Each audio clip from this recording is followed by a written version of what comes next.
Hello CBSE 12th students. Maths exam முடிஞ்சிருச்சு. எம்சிக்யூல 20 out of 20 வாங்க முடியுமான்னு தெரியலையா? இந்த வீடியோ முடியும் போது தெரிஞ்சுப்பீங்க. தைரியமா கொஸ்டின் பேப்பர் எடுங்க. நம்ம இந்த வீடியோல செட் 3 டிஸ்கஸ் பண்ண போறோம். செட் 1 அண்ட் செட் 2 ஸ்டூடெண்ட்ஸ் உங்களுக்கு கொஸ்டின் கொஞ்சம் ஆர்டர் மாதிரி இருக்கலாம். நீங்க கொஞ்சம் கிராஸ் வெரிஃபை பண்ணிக்கோங்க. Welcome to prime maths Tamil. Let start. Question 1 என்ன கொடுத்துருக்காங்க? எந்த ஒரு square matrix A with real entries இருந்தாலும் ஏ பிளஸ் ஏ டிரான்ஸ்போஸ் சிமெட்ரிக்கா இருந்தா கீழே இருக்க ஆப்ஷன் எது கரெக்டா இருக்கும்னு கேட்டிருக்காங்க. இது நம்ம டெக்ஸ்ட் புக்லயே தீரம் 1ல எடுத்து பாத்தீங்கன்னா ஏ பிளஸ் ஏ டிரான்ஸ்போஸ் சிமெட்ரிக்கா இருக்கணும்னா ஏ மைனஸ் ஏ டிரான்ஸ்போஸ் எப்பிஎஸ் கியூ சிமெட்ரிக்கா இருக்கணும்னு சொல்லியிருப்பாங்க. ஸோ ஆப்ஷன் பி தான் correct. Okay, next question. B வந்து ஒரு மேட்ரிக்ஸ், அது வந்து டயகனல் மேட்ரிக்ஸா இருக்கணும் அப்படின்னா என்ன கண்டிஷன் இருக்கணும்னு கேட்டிருக்காங்க. இப்ப பி வந்து நம்ம ஒரு 2x2 மேட்ரிக்ஸ் எடுத்துக்கலாம். B11, B12, B121, B22 இந்த மாதிரி எடுத்துக்க போறோம். நமக்கு நல்லாவே தெரியும் டயகனல் மேட்ரிக்ஸ்னா டயகனல் என்ட்ரிஸ் மட்டும் நம்பர்ஸ் இருக்கணும், அதர் பிளேசஸ் 0 இருக்கணும்.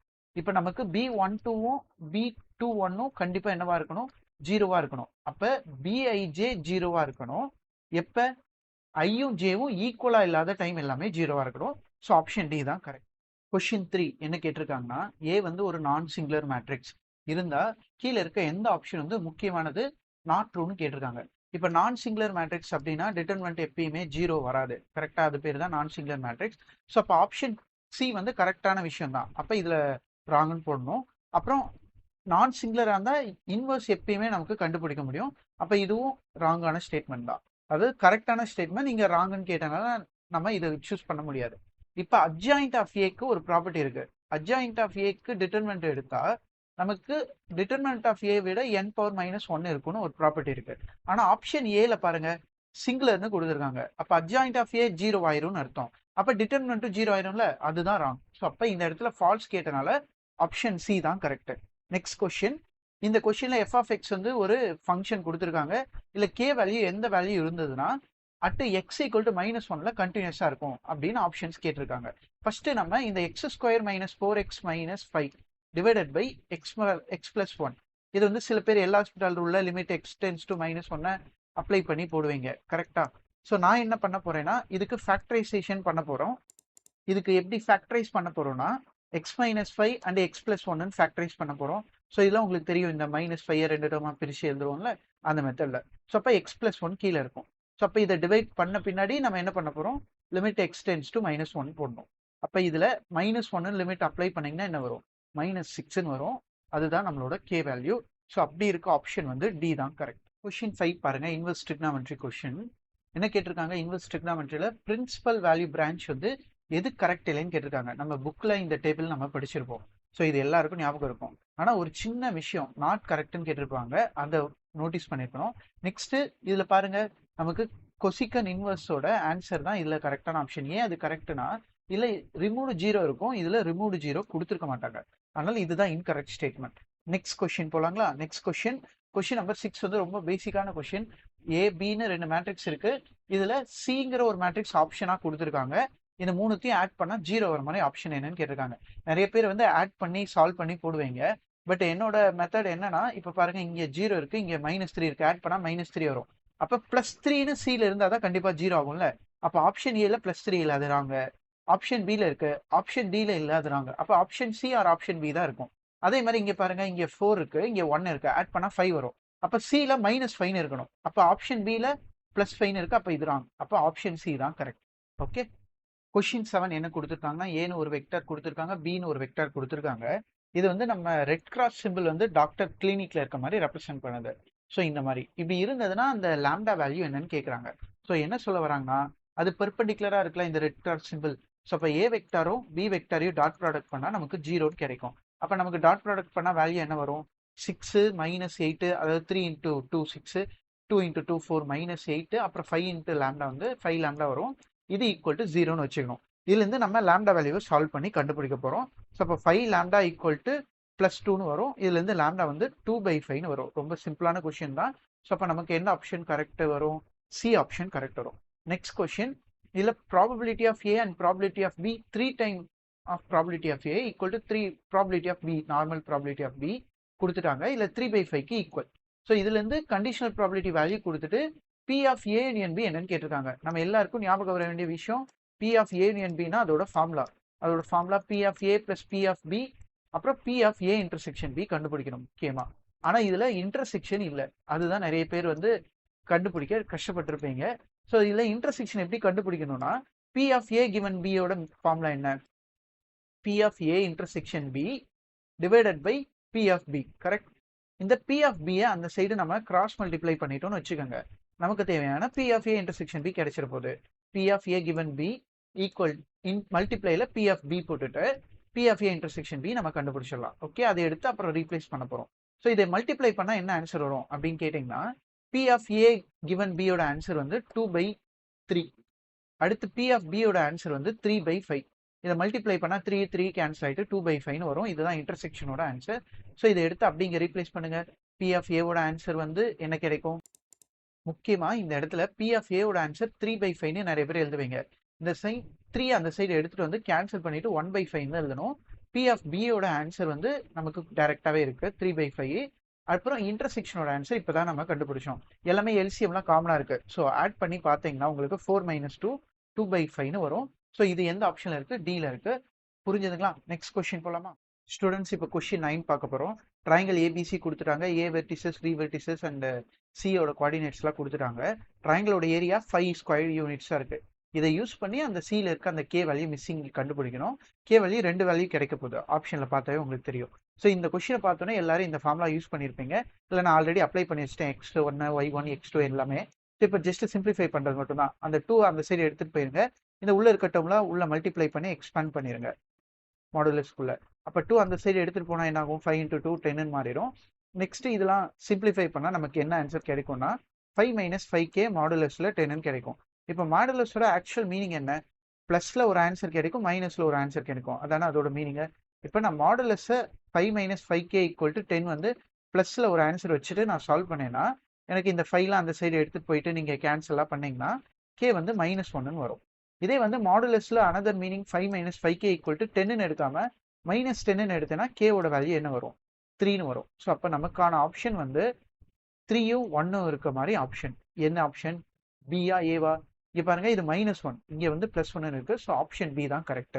நெக்ஸ்ட் கொஸ்டின் இன்டகிரேஷனோட கொஸ்டின். ஸோ இன்டகிரேஷன் பண்ணா என்ன ஆப்ஷன் வரும்னு கேட்டிருக்காங்க. இந்த மாதிரி ஸ்கொயர் ரூட்குள்ள இன்டகிரேஷன் வந்தாவே உங்களுக்கு ஹாஃப் ஆங்கிளோட ப்ராப்பர்ட்டி கண்டிப்பா ஞாபகம் வரணும். அந்த ஹாஃப் ஆங்கிள் ப்ராப்பர்ட்டி வந்து படி 1 + cos x நம்ம என்ன எழுதலாம், 2 cos² x/2 எழுதலாம். அதே மாதிரி 1 - cos x 2 sin² x/2 எழுத முடியும். ஸோ இப்போ என்ன ஆகும், இந்த 2 இந்த 2 கேன்சல் ஆயிரும், ஸ்கொயர் ரூட் 2 காசு கேன்சல் ஆயிரும். அப்போ உங்களுக்கு என்ன கிடைக்கும், cos² x/2 கிடைக்கும், அப்புறம் sin² x/2 கிடைக்கும். ஸோ இது வந்து நமக்கு எதுக்கான ப்ராப்பர்ட்டி, ட்ரிக்னாமெட்ரி ரேஷியோ படி cot² x/2க்கான ப்ராப்பர்ட்டி. புரிஞ்சதுங்களா? ஸோ ஸ்கொயர் ரூட் வந்து இப்போ வந்து கேன்சல் பண்ணுங்க, இன்னும் ஈஸியாக இருக்கும். ஸோ கேன்சல் பண்ணிட்டீங்கன்னா உங்களுக்கு ஜஸ்ட் cot x/2ன்னு வரும். இதை தான் நம்ம என்ன பண்ணணும், இன்டகிரேட் பண்ணா என்ன ஆன்சர் வரும் அப்படின்னு சொல்லணும். கிளியரா? ஸோ இதை இன்டகிரேட் பண்றதுக்கு ஒரு ஃபார்முலா ஆல்ரெடி நமக்கு தெரியும். cot axோட ஃபார்முலா என்னன்னு தெரியுங்களா, 1/a cot ax இன்டகிரேட் பண்ணா 1/a log sin மாடுலஸ் a/xன்னு வரும். கரெக்ட்? ஸோ இதுல நமக்கு a தான் என்னங்கிறது முக்கியம். இந்த இடத்துல a வந்து 1/2, இதுதான் நிறைய பேர் மிஸ்டேக் பண்ணிடுவீங்க. அப்ப இந்த a 1/2ன்னு இங்க அப்ளை பண்ணீங்கன்னா அது ரிவர்ஸ் ஆகிரும். அப்ப 2 log of modulus of sin, இங்க வந்து sin x/2 ஆர் 1/2 வரும். கரெக்டா? ஸோ இதுதான் நம்மளோட ஆன்சர். ஸோ கான்ஸ்டன்ட்டை சேர்த்துட்டு என்ன ஆப்ஷன் பார்த்தா ஆப்ஷன் ஏ தான் correct. Okay, next question B. So ரொம்ப சிம்பிளான கொஸ்டின் தான், பட் கொஞ்சம் டைம் எடுத்துக்கும், அவ்வளோதான். இன்டகிரேட் பண்ணிட்டு என்ன பண்ணும், இன்டகிரேஷனில் 0 and 1ங்கிற லிமிட் அப்ளை பண்ணும். ஸோ டேரெக்டாக இன்டகிரேட் பண்ணிடலாம். 6 விட்டுட்டு x² இன்டகிரேட் பண்ணால் x^3/3, அதில் நம்ம 0 to 1 அப்ளை பண்ணும். நெக்ஸ்ட் -4 x இன்டகிரேட் பண்ணால் x²/2, அதில் நம்ம 0 to 1 அப்ளை பண்ணும். அடுத்து கான்ஸ்டன்ட் கேவை இன்டகிரேட் பண்ணால் எக்ஸ்ன்னு வரும், அதில் 0 to 1 அப்ளை பண்ணும். இது எல்லாத்தையும் ஆட் பண்ணி என்ன வேல்யூ வருதுன்னு பார்க்கணும். அந்த வேல்யூ கண்டிப்பா ஈக்குவல் டு 0 வரணும். அப்படி வர மாதிரி கே வேல்யூ என்ன, அதான் நம்ம கண்டுபிடிக்கிறோம். இந்த 3 கேன்சல் பண்ணிட்டு வெளியே 1/2ன்னு வச்சுக்கோங்க. உள்ள x^3ல 1 and 0 lower limit upper limit. Next இங்க 2 கேன்சல் பண்ணிட்டு வெளியே 2 இருக்கும், லோவர் லிமிட் 1, அப்பர் லிமிட் 0. அப்புறம் கேவை கான்ஸ்டன்ட், அதுல லோவர் லிமிட் 1 - 0. ஸோ இது எல்லாத்தையும் ஆட் பண்ணா என்ன ஆன்சர் வரணும், 0ன்னு வரணும். நமக்கு என்ன ஆன்சர் வரும்னு பார்க்கலாமா? ஸோ இந்த இடத்துல கேன்சல் பண்ணா 6 கேன்சல் பண்ணா 2 வந்து மேலே வரும், 1/2ன்னு வராது. ஸோ 2 இது வந்து -2ன்னு ஆயிரும், அப்புறம் +k = 0ன்னு ஆயிரும். இது ரெண்டும் கேன்சல் பண்ணிட்டீங்கன்னா k வந்து ஜஸ்ட் ஜீரோன்னு வரும். இந்த மாதிரி எந்த ஆப்ஷன் இருக்குன்னா ஆப்ஷன் பி தான் கரெக்ட். புரிஞ்சதுங்களா? ஸோ இப்போ கொஸ்டின் 12 பார்க்க போகிறோம். பொசிஷன் வெக்டார் ஓபி வெக்டார் கொடுத்துட்டாங்க, அதோட கோஆர்டினேட் கொடுத்துட்டாங்க, அதில் என்ன டிஸ்டன்ஸ் வேல்யூ கிடைக்கும், மேக்னிடியூட் வேல்யூ கிடைக்கும்னு கொடுத்துட்டாங்க. ஸோ அப்போ நமக்கு பொசிஷன் வெக்டார்னா நமக்கு டிஸ்டன்ஸ் ஃபார்முலா என்னன்னு தெரியும்ல. ஸ்கொயர் ரூட் ஆஃப் என்ன கிடைக்கும், அந்த நம்பரை ஸ்கொயர் பண்ணணும். ஈச் கோஆர்டினேட்டை ஸ்கொயர் பண்ணால் போதும். அதோட வேல்யூ தான் 25. ஸோ இது வந்து நம்ம என்ன பண்ண போகிறோம்னா ரெண்டு சைடு ஸ்கொயர் எடுத்து இந்த ஸ்கொயர் ரூட்டை கேன்சல் பண்ண போகிறோம். ஸோ நமக்கு 25ஓட ஸ்கொயர் ரூட் வேல்யூ 625ன்னு தெரியும். 24 ஸ்கொயர் இந்த சைடு எடுத்துட்டு வரலாம். 25ஓட square root value 576 equal to n ஸ்கொயர்னு கிடைக்கும். ஸோ இதுலேருந்து நமக்கு 49 ஆன்சர் வரும், n ஸ்கொயர். ஸோ இதுலேருந்து n வந்து ப்ளஸ் ஆர் மைனஸ் 7 வரும். ஸோ ஆப்ஷன் டி தான் correct. Next question number 13. So இது ரொம்ப சிம்பிளான கொஸ்டின் தான். நமக்கு டிஃபரன்ஷியல் ஈக்குவேஷன் கொடுத்துட்டாங்க. நமக்கு தெரியும் ஆர்டர் கண்டுபிடிக்கணும், ஹையஸ்ட் டெரிவேட்டிவ் பார்க்கணும். அதோட நம்பர் வந்து 2ன்னு இருக்கு, அப்போ ஆர்டர் வந்து 2. அதுக்கு பவர்ல என்ன இருக்கு, 2 இருக்கு, அப்போ டிகிரியும் 2. ஸோ அப்போ ஆப்ஷன் ஏ தான் correct. Next 14th question LPP based பண்ண கொஸ்டின். நமக்கு என்ன எல்பிபியில் அந்த டேர்ம்ஸ் கொடுத்துட்டாங்க, இசட்டோட வேல்யூ கொடுத்துட்டாங்க, மேக்ஸிமம் வேல்யூ எந்த ஆப்ஷன் கேட்டுட்டாங்க, முக்கியமாக ஃபீஸபிள் பாயிண்ட்ஸ் என்னென்ன அப்படின்னு நமக்கு கொடுத்துட்டாங்க. கார்னர் பாயிண்ட்ஸ் எல்லாமே கொடுத்துட்டாங்க. ஸோ நீங்கள் என்ன பண்ணும், இசட்ல 0,0 போட்டால் என்ன வரும், ஓகே, இசட்ல 0,40 போட்டால் என்ன வரும், இந்த மாதிரி ஒவ்வொரு நம்பராக போட்டு பாருங்க. ஸோ அப்படி போட்டு பார்த்துட்டே வந்தீங்கன்னா நமக்கு எந்த நம்பரில் மேக்ஸிமம் வேல்யூ கிடைக்கும் அந்த நம்பரை தான் நம்ம என்ன சொல்லணும், சொல்யூஷன் இந்த இடத்துல சொல்ல போகிறோம். ஸோ அதே மாதிரி பார்த்துட்டே வந்தீங்கன்னா உங்களுக்கு இந்த பர்டிகுலர் பாயிண்ட் 60,40 இருக்குல்ல, அது போட்டிங்கன்னா உங்களுக்கு ஒரு மேக்ஸிமம் வேல்யூ வரும். அந்த வேல்யூ என்னன்னா 300ன்னு வரும். மற்ற வேல்யூஸை நீங்கள் போட்டு செக் பண்ணி பாருங்க. ஸோ ஆப்ஷன் பி தான் கரெக்ட். கொஸ்டின் நம்பர் 15 என்ன கொடுத்துருக்காங்கன்னா, ஒரு ஆண்ட் வந்து ஒரு பேப்பரில் இருக்கு, அது எப்படி மூவ் ஆகுதுன்னா ஸ்ட்ரைட் லைனாக மூவ் ஆகுதுன்னு கொடுத்துருக்காங்க. ஸோ உங்களுக்கு ஸ்ட்ரைட் லைன் வந்து மோரல்லஸ் இப்படி கிடைக்கும். ஸோ இந்த ஸ்ட்ரைட் லைன் வந்து எது கூட கவர் பண்ணியிருக்காங்க, boundary y axis, x axis and x equal to 1. So அப்போ நீங்கள் வந்து இந்த இடத்துல இருந்து எக்ஸ் ஈக்குவல் டு 1 இந்த இடம் வரையும் என்ன ஏரியான்னு கண்டுபிடிக்கணும். இந்த ஏரியா கண்டுபிடிக்கிறதுக்கு என்ன பண்ணுவோம், நம்ம ஜென்ரலாக நம்ம இன்டகிரேஷனே ஏரியாவோட ஃபார்முலா தான். கரெக்டாக இன்டகிரேட் பண்ணாவே நமக்கு ஏரியா கிடைச்சிரும். அப்போ 2x - 4 இன்டகிரேட் பண்ணும். ஏரியா எப்பயுமே பாசிட்டிவ் வரனால மாடுலஸ் போட்டுக்கிட்டிங்கன்னா பெட்டர், இல்லை ஃபைனல் ஆன்சரில் மாடுலஸ் போட்டாலும் ஓகே தான். ஸோ இதை 0 and 1ங்கிற அந்த இடத்துல இன்டகிரேட் பண்ணும். அந்த ஆன்சர் தான் நமக்கான ஏரியா. ஸோ எக்ஸை இன்டகிரேட் பண்ணால் என்ன கிடைக்கும், x²/2ன்னு கிடைக்கும். ஸோ அடுத்த ஸ்டெப்பில் நம்ம அதெல்லாம் கேன்சல் பண்ணிக்கலாம். 0 to 1. 4ஐ இன்டகிரேட் பண்ணால் 4xன்னு கிடைக்கும். இன்டகிரேட் பண்ண பின்னாடி 0 to 1. ஸோ இந்த 2 கேன்சல் பண்ணியிருந்தா நமக்கு லோவர் லிமிட் அப்பர் லிமிட் வந்து 1 - 0. இங்கே 4 times 1 - 0ன்னு வரும். ஸோ அப்போ உங்களுக்கு நமக்கு ஆன்சர் 1 - 4ன்னு வரும். ஸோ அதுலேருந்து -3ன்னு வரும். இது மாடுலஸ் போடணும்னு வர சொன்னேன்ல, அப்போ +3. அப்போ 3 ஸ்கொயர் யூனிட்ஸ்னு எங்கே இருக்குது, ஆப்ஷன் பியில் இருக்குது. ஸோ அதுதான் கரெக்டு. நெக்ஸ்ட் கொஸ்டின் நம்ம போகிறோம். நெக்ஸ்ட் கொஸ்டின் என்னன்னா, general solution of the differential equation இந்த ஈக்குவேஷனுக்கு கேட்டிருக்காங்க. ஸோ நம்ம ஃபர்ஸ்ட் வேரியபிள் செப்பரபிள் பண்ண போகிறோம். dy/dx இருக்கு. ஸோ இதை e⁻3x இன்ட்டு e⁻−y எழுதலாம். ஸோ அப்போ e⁻−y மீனிங் என்ன, டிவைட்ல e⁻y அது பண்ணிக்கலாம். கரெக்டா? ஸோ இப்போ நாம என்ன பண்ண போகிறோம், எக்ஸ் டேர்ம்னா ஒரு சைட், அப்போ e⁻y dx ஒரு வரும், e⁻3x இன்ட்டு dx வரும். ஸோ நமக்கு தேவை இன்டகிரேட் பண்ண ஆன்சர் தான் தேவை. ஸோ அப்போ இது ரெண்டுத்தையும் இன்டகிரேட் பண்ண போகிறோம். e⁻y இந்த இடம் dy வரும், dx கிடையாது. இன்டகிரேட் பண்ணிங்கன்னா என்ன கிடைக்கும், e⁻y தான் வரும். இங்கே இன்டகிரேட் பண்ணால் e⁻3x/3ன்னு வரும். ஸோ ப்ளஸ் ஒரு கான்ஸ்டன்ட் வரும். ஸோ இந்த மாதிரி ஆப்ஷன் எங்கே இருக்குது அப்படின்னு பார்த்தீங்கன்னா, இந்த டைரெக்டாக இருக்காது. இந்த 3ஐ கிராஸ் மல்டிப்ளை பண்ணிடுங்க. 3e⁻y e⁻3x ப்ளஸ் 3c1 அந்த மாதிரி வரும். அப்புறம் ஒரு கான்ஸ்டன்ட்டாக அதை மாற்றிக்கோங்க. ஸோ அப்போ ஆப்ஷன் ஏ தான் நமக்கு கரெக்டாக இருக்கும். ஓகே, கொஸ்டின் 17 பாருங்க. டெரிவேட்டிவ் கண்டுபிடிக்கணும். எதுக்கு, காஸ் இன்வர்ஸ் ஆஃப் இந்த மொத்த டேர்முக்கு டெரிவேட்டிவ் கண்டுபிடிக்கணும். வித் ரெஸ்பெக்ட் டு எக்ஸ் கண்டுபிடிக்கணும். ஓகே, ஸோ இப்போ நான் என்ன பண்ண போறேன்னா, கொஸ்டின் நிறைய பேர் கஷ்டம்னு ஃபீல் பண்ணியிருப்பீங்க. உள்ள இருக்க டேர்ம் மட்டும் நான் ஸ்ப்ளிட் பண்ண போறேன். ஸோ இப்போ sin xன்னு இருக்கு, 1/√2ன்னு இருக்கு, 1/√2வை நான் செப்பரேட் பண்ணிக்கிறேன். அதே மாதிரி காஸ் எக்ஸ்ன்னு இருக்குல்ல, அதில் 1/√2வை செப்பரேட் பண்ணால் நமக்கு இந்த மாதிரி கிடைக்கும். ஸோ இது வந்து எதுக்கான எக்ஸ்பேன்ஷனா, எக்ஸாக்டா காஸ் a - b தெரியும்ல, அந்த ஃபார்முலாவில் π/4 - x அப்படின்னு போடுறதோட எக்ஸ்பேன்ஷன் தான் இது. அப்போ நம்ம என்ன பண்ணலாம், காஸ் இன்வர்ஸ் அந்த இன்சைட் டேர்மா மொத்தமாக காஸ் π/4 - xன்னு மாற்றிக்கலாம். நெக்ஸ்ட் காஸ் இன்வர்ஸும் காசும் என்ன ஆயிரும், மல்டிப்ளை பண்ணுறப்ப கேன்சல் ஆகிட்டு we get a term π/4 - x. இப்போ நம்ம டிஃப்ரென்ஷியேஷன் பண்ண போகிறது ஜஸ்ட் π/4 - x மட்டும் தான் பண்ண போகிறோம். π/4 கான்ஸ்டன்ட், அதனால 0 ஆயிரும். எக்ஸை பண்ணால் 1 வரும். அப்போ -xனால -1 வரும். ஸோ ஆப்ஷன் ஏ தான் correct. Next question number 18, absolute minimum கண்டுபிடிக்கணும். ஒரு f(x) கொடுத்துட்டாங்க, இன்டர்வல் கொடுத்துருக்காங்க. ஃபர்ஸ்ட் ஸ்டெப்பு டெரிவேட்டிவ் கண்டுபிடிக்கணும். ஸோ டெரிவேட்டிவ் என்ன வரும், 2 டைம்ஸ் எக்ஸ் மைனஸ் டூ, அந்த 5 டிஃபரன்ஷியேட் பண்ணால் 0 ஆயிரும். அடுத்து கிரிட்டிக்கல் பாயிண்ட் கண்டுபிடிக்கணும். எஃப் டேஷ் ஆஃப் எக்ஸ் எப்போ 0 ஆகும் அப்படின்னு கண்டுபிடிக்கணும். அப்போ 2 டைம்ஸ் எக்ஸ் மைனஸ் டூவை 0 கூட ஈக்குவேட் பண்ணி அந்த 2 அந்த சைடு எடுத்துகிட்டு போனீங்கன்னா என்ன ஆயிரும், டிவைட் ஆயிரும்.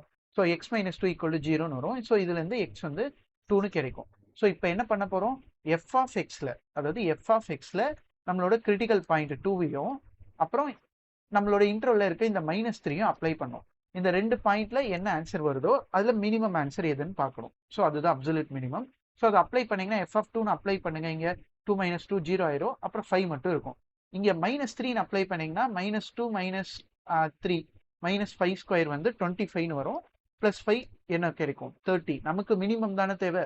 ஸோ அப்போ நமக்கு 5 தான் மினிமம். ஸோ ஆப்ஷன் சி தான் கரெக்ட். கொஸ்டின் 9 அசெஷன் ரீசனிங் பார்க்க போறோம்.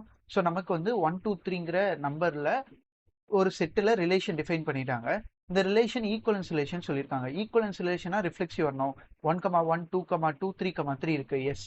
அப்புறம் சிமெட்ரிக்னா 1 2க்கு ஆப்போசிட் 2 1 இருக்கா, எஸ். ஸோ இது டிரான்சிட்டிவ் வரும், அதனால ஈக்குவலன்ஸ் வந்துடும். ஈக்குவலன்ஸோட கண்டிஷன் என்ன, ரிஃப்ளெக்சிவ் சிமெட்ரிக் டிரான்சிட்டிவ் இருக்கும் அப்படின்னு ரீசனை சொல்லியிருக்காங்க. ஸோ அசெஷனும் கரெக்ட், ரீசனும் கரெக்ட். ஸோ ஆப்ஷன் ஏ தான் நமக்கு correct. Okay, next question number 20 வந்து லென்த்தியா இருக்கு. ஸோ அதனால ரீட் பண்ணி ப்ராப்பரான ஆன்சரை கண்டுபிடிக்கணும். ஸோ நமக்கு வந்து அப்ஜெக்டிவ் ஃபங்க்ஷன் என்னன்னு கொடுத்துட்டாங்க, மினிமம் கண்டுபிடிக்கிறது அப்ஜெக்டிவ். சில கன்ஸ்ட்ரெயின்ஸும் கொடுத்துட்டாங்க. இதுல நம்ம போயிட்டு டயக்ராம்லாம் வரைஞ்சு டைம் வேஸ்ட் பண்ணக்கூடாது. நமக்கு ஃபீஸபிள் ரீஜன் வர மாதிரி கார்னர் பாயிண்ட் கொடுத்துட்டாங்க. இதுல முக்கியமான விஷயம், நமக்கு இன்ஃபினைட்லி மெனி பாயிண்ட்ஸ் வந்து சொல்யூஷனா இருக்கும் அப்படின்னு கொடுத்துருக்காங்க. அப்ப நம்ம இந்த 2 கார்னர் பாயிண்ட்டையும் நம்ம அப்ஜெக்டிவ் ஃபங்க்ஷன்ல அப்ளை பண்ணி பார்க்கலாம். இப்ப 0,3 நான் இங்க அப்ளை பண்ணா எனக்கு 0,3ல அப்ளை பண்ணா இசட் வேல்யூ என்ன கிடைக்கும், 6ன்னு கிடைக்கும். அதே மாதிரி இசட்ல 6,0ன்னு அப்ளை பண்ணாலும் எனக்கு என்ன கிடைக்கும், 6 கிடைக்கும். எனக்கு மினிமம் வேல்யூ ஃபீஸபிள் 2 இடத்துல வந்ததுன்னா அந்த லைன்ல இருக்க எல்லா பாயிண்ட்டுமே எனக்கு சொல்யூஷன் வரும், இன்ஃபினைட் சொல்யூஷன் வரும். அப்ப அசெஷன் கரெக்ட் தான். ரீசன் பாருங்க, 2 கார்னர் பாயிண்ட் இருக்கு, சேம் மினிமம் வேல்யூ வந்ததுன்னா எனக்கு என்ன ஆகும், அந்த லைன்ல இருக்க எல்லா பாயிண்ட்டுமே சொல்யூஷன் வரும்னு சொல்லியிருக்காங்க. அப்ப நமக்கு அசெஷனும் கரெக்ட், ரீசனும் correct, option A correct. Okay students, நம்ம இன்னைக்கு 20 MCQ டிஸ்கஸ் பண்ணிட்டோம். உங்களோட மார்க் என்னன்னு கமெண்ட்ல 20க்கு போஸ்ட் பண்ணுங்க. எத்தனை பேர் எவ்வளவு மார்க் எடுத்திருக்கீங்கன்னு பார்க்கலாம். நெக்ஸ்ட் முக்கியமா 1 மார்க் லூஸ் பண்ணிட்டேன், 2 மார்க் லூஸ் பண்ணிட்டேன், 5 மார்க் லூஸ் பண்ணிட்டேன்னு ஒரி பண்ணாதீங்க. ஸோ இப்போ அதுக்கான டைம் கிடையாது. நீங்கள் நெக்ஸ்ட் எக்ஸாமுக்கு ஃபோக்கஸ் பண்ணுங்க. அடுத்து முக்கியமாக நீங்கள் என்ன காலேஜ் ஜாயின் பண்ண போறீங்க, உங்களோட ஹையர் ஸ்டடீஸ் என்னன்னு ஃபோக்கஸ் பண்ணுங்க. All the best for that. Thank you for வாட்சிங் த வீடியோ.